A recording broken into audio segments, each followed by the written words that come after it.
Pathanamthitta press ക്ലബിന്റെ ആഭിമുഖ്യത്തിൽ അടൂർ നിയോജക മണ്ഡലം സ്ഥാനാർത്ഥികളുടെ സംവാദം നടന്നു. LDF സ്ഥാനാർത്ഥി പ്രജീക് കണ്ണൻ, UDF സ്ഥാനാർത്ഥി അഡ്വക്കേറ്റ് CV ശാന്തകുമാർ, NDA സ്ഥാനാർത്ഥി പന്തളം പ്രതാപൻ എന്നിവർ പങ്കെടുത്തു.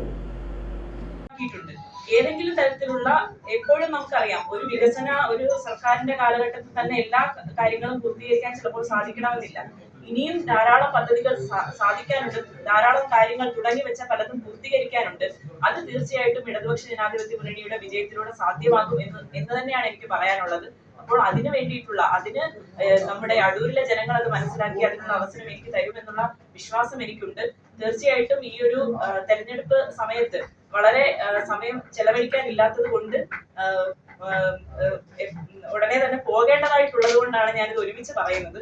അപ്പോ ഇനി നമുക്ക് നിരവധി, അതായത് ഞാൻ കഴിഞ്ഞ കുറച്ച് മാധ്യമങ്ങൾ ഒക്കെ ചോദിച്ച ചോദ്യങ്ങൾ, ഇനി എന്താണ് ചെയ്യാൻ ഉദ്ദേശിക്കുന്നത് എന്നുള്ള ചോദ്യങ്ങൾ വരുമ്പോൾ ഞാൻ പറഞ്ഞിട്ടുള്ള കാര്യമാണ്, നമ്മുടെ വിദ്യാഭ്യാസ മേഖലയിൽ, ഉന്നത വിദ്യാഭ്യാസ മേഖലയിൽ ഉൾപ്പെടെ അല്ലെങ്കിൽ വിദ്യാഭ്യാസം പൂർത്തീകരിച്ചുകൊണ്ട് മറ്റ് ഇടങ്ങളിലേക്ക് ജോലി സാധ്യതയുമായി പോകുന്ന യുവാക്കളുണ്ട്. പക്ഷെ അവരെ നമ്മുടെ മണ്ഡലത്തിൽ തന്നെ നിർത്തിക്കൊണ്ട് നമ്മുടെ മണ്ഡലത്തിലെ യുവാക്കൾ അവരുടെ കഴിവിനെയും അവരെ ഉപയോഗപ്പെടുത്തുവാൻ നമ്മുടെ മണ്ഡലത്തിൽ തന്നെ അവർക്ക് തൊഴിൽ സാധ്യത ഉറപ്പാക്കിക്കൊണ്ട് IT മേഖലയിൽ ഉൾപ്പെടെയുള്ള തൊഴിൽ സാധ്യതകൾ ഉൾപ്പെടുത്തിക്കൊണ്ടുള്ള സ്ഥാപനങ്ങൾ നമ്മുടെ പ്രദേശത്ത് കൊണ്ടുവരണമെന്നാണ് ഞാൻ ലക്ഷ്യം വെക്കുന്നത്.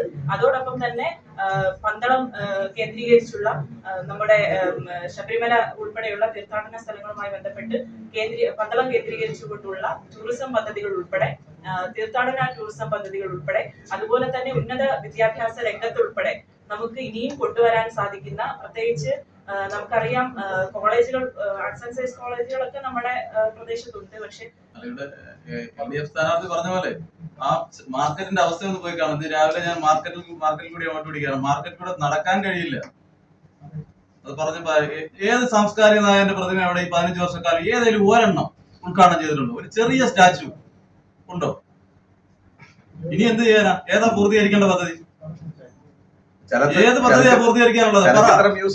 ഏത് പദ്ധതിയാ പൂർത്തീകരിക്കാനുള്ളത്? കോടതി, മുനിസിപ്പൽ കോടതി ഇടിഞ്ഞു വീഴാറായിരിക്കുക.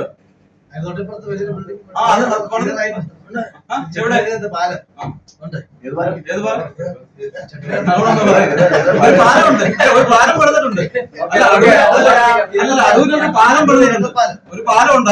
ആ പാലം ഇപ്പോഴാണ് തുറന്നു കൊടുത്തിരിക്കുന്നത്.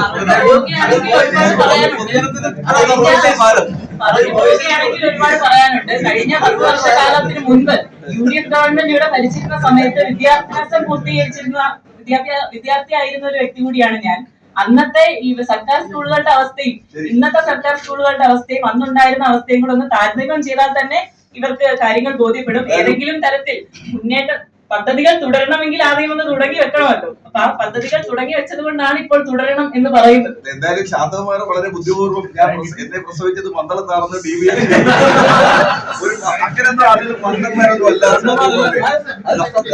അല്ലല്ലോ. അത് അതിനെന്താ നിങ്ങൾ ഇവിടെ ആരും ചോദിച്ചില്ലല്ലോ. നിങ്ങൾ ഇവിടെ ജനിച്ചാൽ ആരും ചോദിച്ചില്ലല്ലോ. ആരും ചോദിച്ചോ?